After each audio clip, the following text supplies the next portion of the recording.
Hey y'all, how are you? Welcome back, Jackson M. Haskell back again.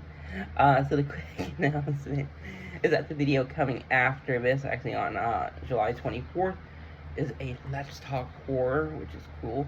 We're going to be talking about Night of the Creeps, iconic movie, which is I'm really excited for.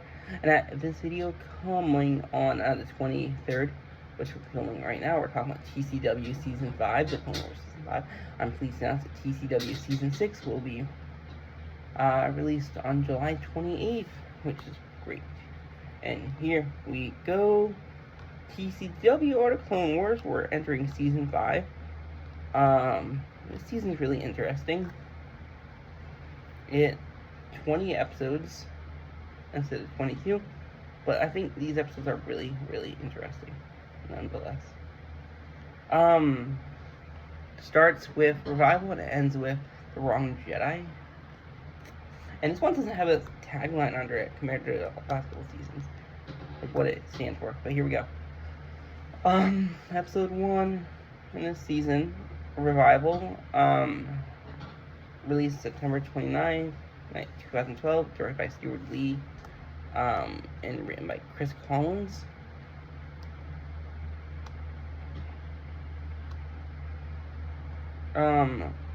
Chris Collins worked on shows such as Sopranos and The Wire.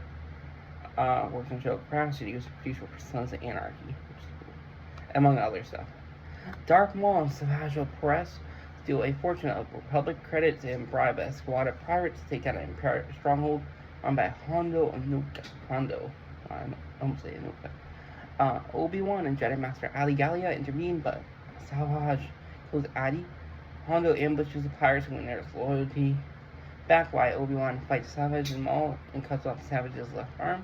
Brothers flee to a ship under fire from Hondo and the pirates, but are forced aboard an escape pod when the ship is damaged. Obi-Wan returns to Coruscant, where the Chancellor informs that the brothers are of no importance compared to Separatists, and no further action taken against them at the time.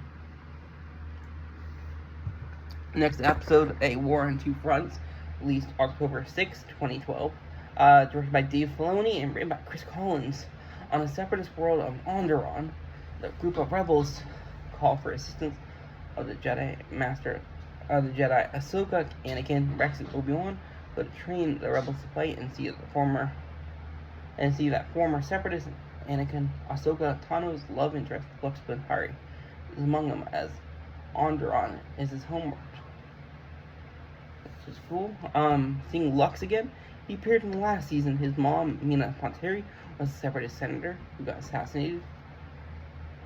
Front runners. Oh, I forgot to mention, this is also the first appearance of Senator's name. The famous I forget his name. But we have a really Saw Gerrera, that's it. A really famous rebel who appears in this mini arc. So next episode, Front Runners, released October 13, 2012. It was directed by Stuart Lee and Chris Collins. Ahsoka Tano, now leading separatist rebels on Onderon, but forbidden to fight, puts their training to use by having hijacked an AAT and blow up the main power station for the capital city of Onderon, so that the rebels can wreak havoc, which is cool. Next episode, Saw 4, released October 20th, 2012. Directed by Kyle Dunleavy and written by Chris Collins. Sanjay Rash, Onderon's puppet king, accuses Ramses Dendop, the deposed king, of inciting the rebels against his rule and orders his execution after an ill-conceived solo plot by Saw Gerrera to rescue Dendop, steal Lux's girlfriend at the time. Lux Bonteri and Ahsoka, with no help from the Republic, devise a plan to retrieve the king from the palace. The plan fails, but as Dendop is about to be executed, the rebels are saved by General Tandon and the Onderon militia, whom Saw has managed to sway to their side. Not now knowing the Jedi's involvement, Dooku grows impatient with his underling. One of the people in this episode, I forget, is a droid commander. He's Head would appear in another show.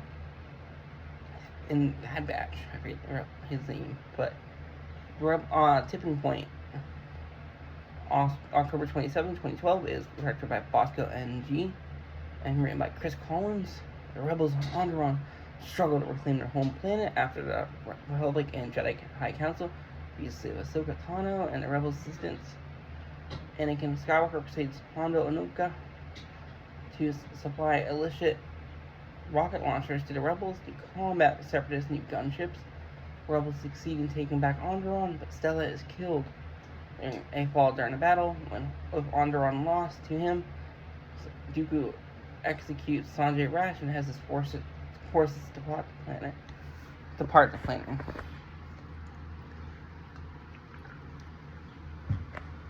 Next up, Episode 6, we released November 3rd, 2012, is directed by Kyle Dunleavy and written by Christian Taylor.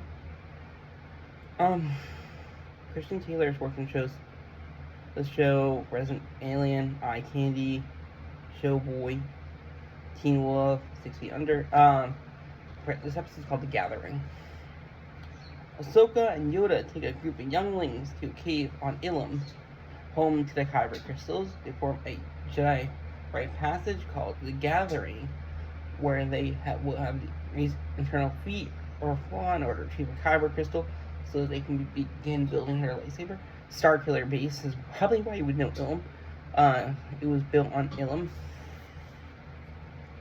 And the Kyber crystals are things to the Jedi. Lightsabers. A Test of Strength, released November 10th, 2012. It was directed by Bosco NG and written by Christian Taylor. By returning to Coruscant, lightsaber crystals, the younglings are attacked by Hondo, who wants to steal their crystals and sell them. Ahsoka must defend the younglings from the pirates. Next up, we have Bound for Rescue. Released November 17th, 2012. Directed by Brian Callen O'Connell and written by Christian Taylor. Cool. Ahsoka captured by Hondo, the pirates. Younglings go to Florida to rescue her against the wishes of Obi-Wan Kenobi. However, before Obi-Wan can help the younglings, he is attacked by General Grievous and defeated, but nearly kills the droid general by setting a self-destruct on the negotiator allowing his escape.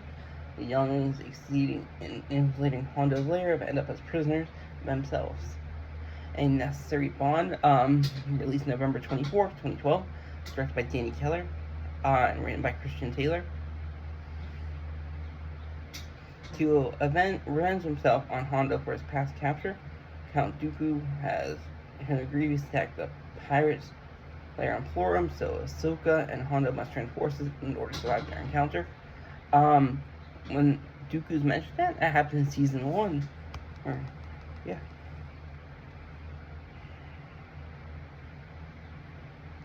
Next up, Episode 10, so we're halfway done. Secret Weapons, it was directed by released December 1st, 2012.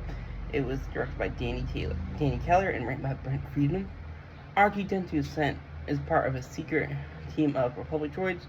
His important mission led by diminutive General Meeber Gascon to obtain an encrypted module from Separatist Dreadnought. Droids must overcome numerous challenging obstacles to succeed in this crucial assignment. Episode's title part is light blue instead of yellow. A Sunny Day in the Void, released December 8th, 2012, directed by Kyle Dunleavy and written by Brent Friedman. After a ship crashes on a desolate planet, Droid Squad, and Colonel Gascon must find a way to get back to Coruscant or be stranded forever. Void's an interesting planet.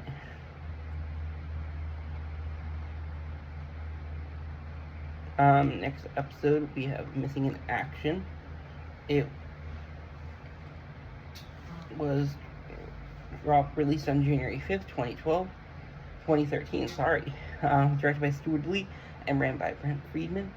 Colonel Gascon and D Squad, discovered by Abathar, the planet they are trapped on, is separatist controlled, but they also discover a Republic clone commando named Gregor, who's been stranded in the planet as well. They must work together to get off the planet safely.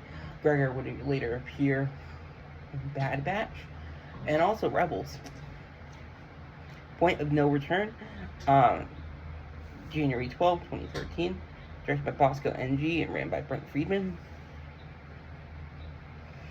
After believing himself safe, Colonel Gascon and D Squad discovered and prisoners as separatists in a captured Republic cruiser, finding himself immersed in thwarting a plot to destroy a Republic space station by holding a strategic conference.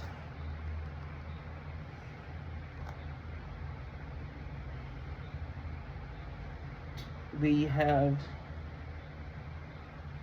Eminence. That's one of my favorite arcs, I would say, in this season. January 19th, 2013. It was directed by Kyle Dunleavy and written by Chris Collins.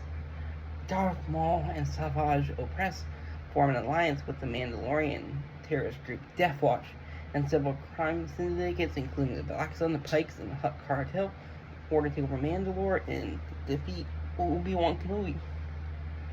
This is going to be really important in Season 7 especially. What's happening. Shades of Reason. Released on January 26, 2013. It was directed by Bosco NG. Written by Chris Collins. Maul's alliance helps the Death Watch and their leader, Pre Vizsla, conquer Mandalore and imprison Duchess Satine, Obi-Wan's lover. But Vizsla's ambitious surfaces and he betrays Maul, who later challenges him to duel after killing Vizsla. Maul assumes control of the majority of the Death Watch, and Maul also gets the Darksaber because he kills Vizsla, who had it. The Lawless. February 2nd, 2013. It was directed by Brian Callen O'Connell and written by Chris Collins. Maul proceeds to lure Obi-Wan Kenobi to Mandalore with news of Satine's capture. Obi-Wan infiltrates Mandalore, ends up captured himself.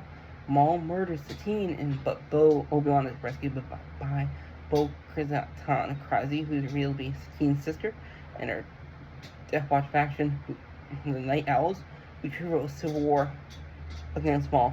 Meanwhile, the takeover captures the attention of Darth Sidious, Maul's former master, who travels to Mandalore to deal with the rogue Sith brothers. Seeing Maul's arrival, he duels Maul's Opress, which leads to Opress' death at the hands of Maul. Maul, however, is spared only because Sidious has plans for him. Episode ends as Maul is tortured by Sidious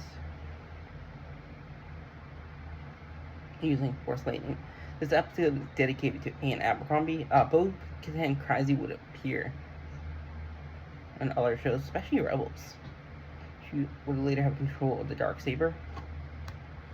But really interesting character. Like it said, she's a sister of Duchess Satine. We have the last arc here, which is really interesting, and it explains more about Ahsoka, especially. Sabotage, released February 9th, 2013. It was directed by Brian Callen O'Connell and written by Charles Murray. After Ahsoka managed to rescue Anakin from a certain peril on Kid and Nemodia, the two are called back to Coruscant from the front line to investigate a terrorist bombing at the Jedi Temple. Kid and Nemodia is a planet home to the Nemodian people, kind of villains in Star Wars. The Jedi Who Knew Too Much. February 16th, 2013. Directed by Danny Keller, and written by Charles Murray. Ahsoka Tano is blamed for the murder of Letta Termon, the key suspect in the bombing, and is detained by Admiral Tarkin. Despite Anakin's best efforts to exonerate her, she is forced to escape the military prison, where she is entered and flee into the Coruscant underworld, find an actual perpetrator and prove her innocence.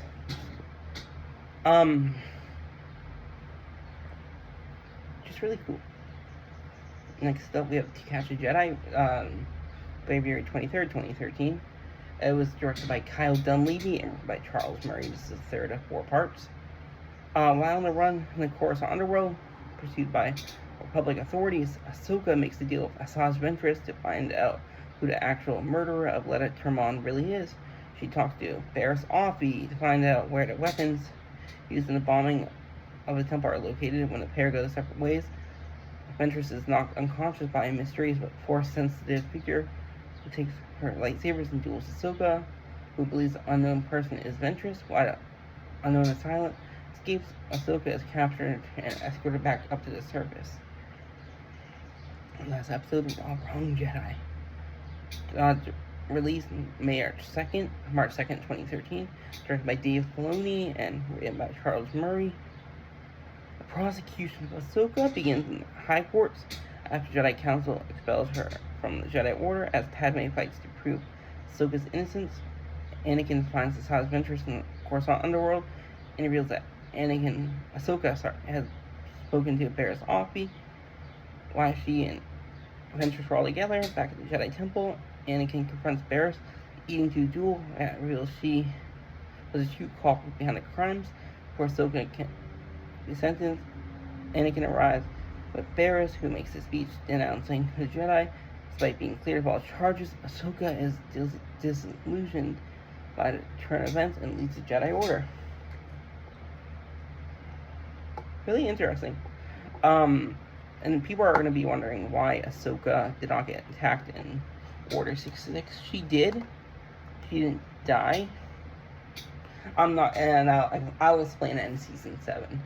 But yeah, I really hope you all enjoy. Like I said, the video coming after this on the 24th, where you have a Let's Talk Horror Night of the Creeps, which is really cool. I'm super excited, and we're going to be talking about Season 6, Lost Tapes, or Lost Episodes, on July 28th, and I hope you all enjoy. Bye-bye.